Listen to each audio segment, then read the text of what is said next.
Hi friends, welcome back to Sathiya channel. இன்னைக்கு நம்ம பார்க்க போற ரெசிபி சிக்கன் ஃப்ரைட் ரைஸ். வாங்க எப்படி செய்யலாம்னு பார்க்கலாம். ஒரு கிளாஸ் பாஸ்மதி ரைஸ் எடுத்து ஊற வச்சுக்கலாம் ஒரு 1/2 hour. நான் ஊற வச்சு தண்ணியை வடிகட்டி எடுத்துக்கிட்டேன். இப்போ இதை நம்ம வேக வச்சு எடுத்துக்கலாம். பாத்திரத்துல தண்ணி வச்சாச்சு, அது நல்லா கொதிச்சு வந்துருச்சு. நம்ம ஊற வச்சிருக்க அரிசியை இதுல சேர்த்துக்கலாம்.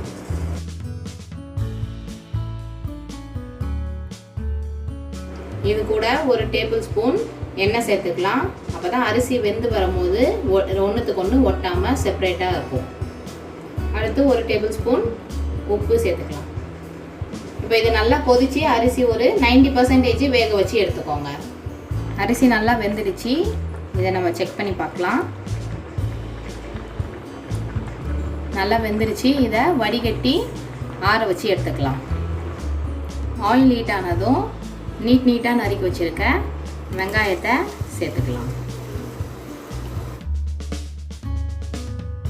இது கொஞ்சம் லைட்டாக வதங்கட்டும். இது கூட ஒரு பச்சை மிளகாவை குட்டி குட்டியாக நறுக்கி வச்சுருக்கேன். இதை நம்ம சேர்த்துக்கலாம்.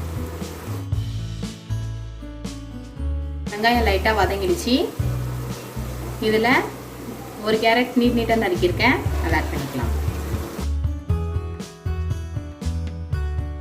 அடுத்து பீன்ஸு குட்டி குட்டியாக நறுக்கி வச்சுருக்கேன். அதை ஆட் பண்ணிக்கலாம்.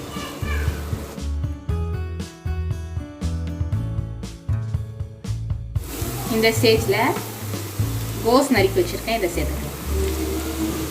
நீங்கள் இது கூட கேப்சிகம் வேணும்னாலும் ஆட் பண்ணிக்கலாம். நான் இன்னைக்கு சேர்த்துக்கல.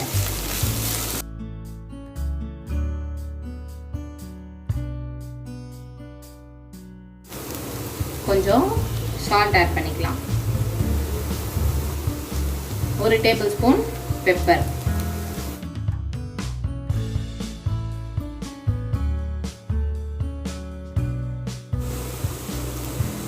இப்போ ஒரு table spoon chilli sauce add பண்ணிக்கலாம்.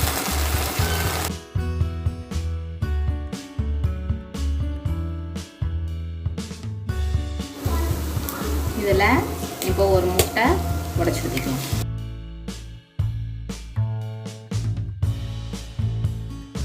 இதை மூடி வச்சுக்கலாம். அந்த முட்டை கொஞ்சம் வெந்து வரட்டும். அதுக்கப்புறம் நம்ம கிண்டி விட்டுக்கலாம். ஓப்பன் பண்ணி பார்ப்போம்.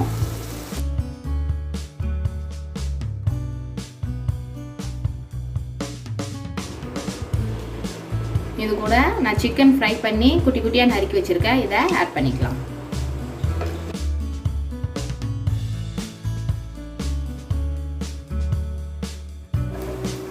ஃபைனலாக நம்ம அரிசி வேக வச்சு அதை இருத்துட்டு ஆற வச்சிருக்க அரிசியை இப்போ நம்ம இந்த வெஜிடபிளோட சேர்த்துக்கலாம்.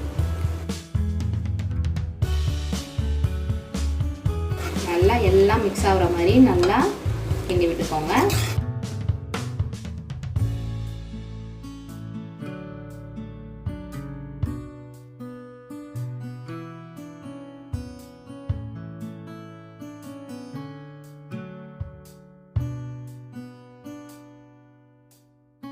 இதில் கொஞ்சோண்டு சில்லி பவுடர் யூஸ் பண்ணுறேன் கலருக்காக. இது ஆப்ஷனல் தான். வேணும்னா யூஸ் பண்ணிக்கோங்க, வேண்டான்னா விட்டுருங்க.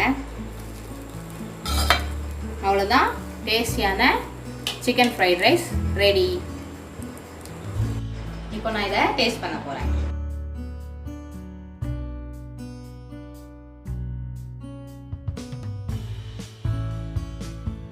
ரொம்ப நல்லா இருக்கு. உங்க வீட்லயும் கண்டிப்பா நீங்க ட்ரை பண்ணி பாருங்க. Thank you for watching.